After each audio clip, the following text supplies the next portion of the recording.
So I titled this Support for Chronic Fatigue and Chronic Pain because they're both so widespread. I mean, so many people deal with chronic pain and chronic fatigue. There's not a day that goes by I don't talk to somebody who's dealing with both. And they go hand in hand. There's no doubt about it. You can go to the next slide. So what I'm going to talk about today, though, is other solutions and support than what's out there for chronic pain and chronic fatigue, because there are serious side effects. Pain, it can start at the level of the joint, what I have right there. So we know about osteoarthritis, just breakdown of the joint itself. That's going to cause chemical mediators, causes inflammation. And what that does is that's going to stimulate a nerve fiber, and that's going to go to the spinal cord, and that's going to go all the way to the level of the brain. That's where we feel the sensation of pain is at the level of the brain. That's why our opioids work so well, is they block that transmission of pain. And I have that down there. You can see that, the level of spinal cord and the level of brain. The opioids, again, they're blocking us from feeling that pain. So why don't we just take the opioid? Well, they have a lot of side effects, and we know that. Dizziness, nausea, vomiting, respiratory depression, constipation. Also, delayed gastric emptying, immunologic and hormonal dysfunction. Hyperalgesia is actually an increased sensitivity to pain. Well, we're trying to decrease pain. That's the last thing we want, is an increased sensitivity to pain. There's a lot of studies of that. Long-term opioids. The thing is about the opioids is they're designed to take short-term. We're never designed to be taken long-term, but most people are taking them 1, 3, 5 years, even longer than that for their condition. And then the worst addiction. A lot of people we're having an epidemic of addiction to these opioid painkillers, and that's why we're seeing the epidemic with the heroin abuse. It's just widespread. Yeah? What are some of the opioid painkillers of which you speak?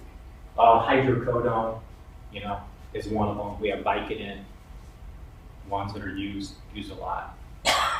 Anything in that category, go to the next slide. And here's an article I came across confronting the epidemic of opioid overdoses. You can see right there, 100 million Americans are suffering from chronic pain. That's the reason.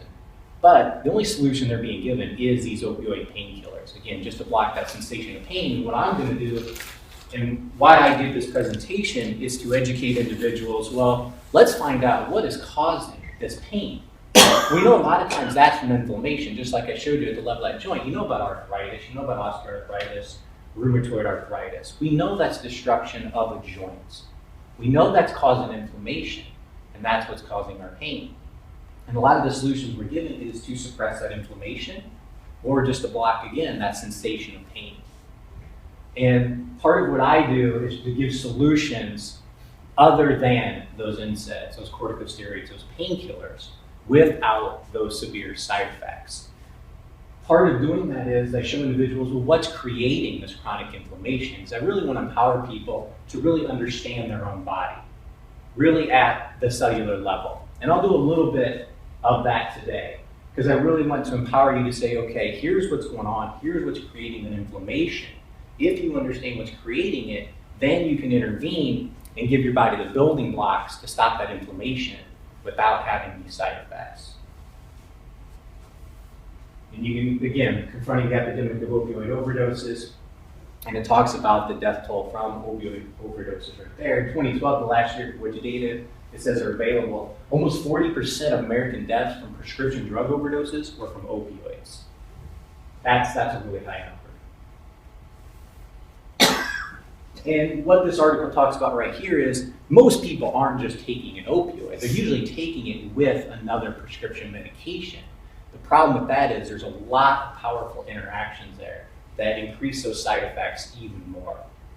A lot of times when the opioids are studied, or any drug is studied, it is studied in isolation, just that one drug.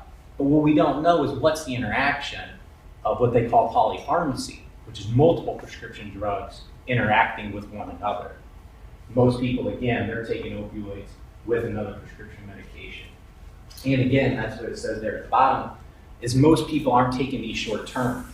Well, they're studied short term, and they were designed to be just taken short term. Most people aren't. If you know anybody taking a painkiller, they've been on it, again, 1, 3, 5, 7, some people 10 years. Same thing right here. And this article was from 2015. I don't know if you can see that, but it's talking about how the DEA took your opioid painkillers, and you asked about someone, it talks about hydrocodone right there. They took it from a Schedule 3 to a Schedule 2, which makes it more restrictive. It makes it harder to get, harder to prescribe, which that's how it should be because they are so potent. But again, it's the addiction. That is what is so powerful. Andrew Kolodny right there, MD, President of Physicians for Responsible Opioid Prescribing, even said, in quotes right there, opioids are lousy drugs for most people with chronic pain. And that's the thing, it's one of the main solutions, but it's not really doing very well. It's not offering people much relief in addition to the side effects because we know they develop a tolerance, they get used to it. And that's again why we're seeing the heroin epidemic is people need to move to a more potent drug.